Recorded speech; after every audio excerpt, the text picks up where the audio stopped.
میرے محترم ناظرین، آج آپ کو ایک اور خوبصورت چھوٹے سے مسجد کے متعلق معلومات دیتا چلے۔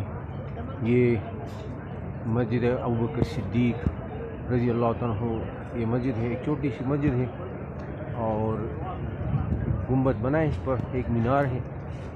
اور یہ مسجد چونکہ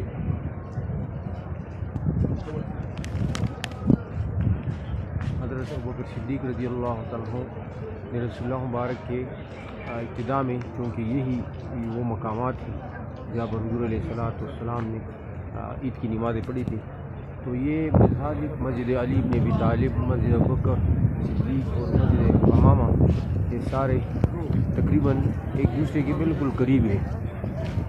اور اس مقامات پر رسول اللہ مبارک نے چونکہ عید کی نماز پڑھی تھی، تو اس وجہ سے ابوبکر صدیق رضی اللہ عنہ نے بھی اپنے دور خلافت میں اسی مقام پر نماز عید پڑھی تھی۔ اس وجہ سے یہاں پر عمر بن عبدالعزیز رحمۃ اللہ علیہ جب مدینہ منورہ کے گورنر تھے 1987 ہجری سے 93 ہجری تک، تو انہوں نے یہیں پر یہ مسجد ابوبکر صدیق رضی اللہ عنہ تعمیر فرمائی۔ یہ آپ دیکھ سکتے ہیں، چھوٹی سی مسجد ہے، خوبصورت۔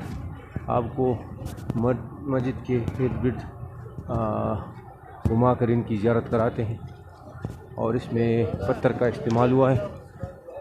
یہ بالکل ترکی طرز تعمیر کی عکاسی کرتی ہے، جس طرح مسجد امامہ اور دوسری مساجد یہاں پر بنی ہوئی ہیں، تو یہ بھی اسی طرح ایک مسجد ہے جو بنائی گئی ہے۔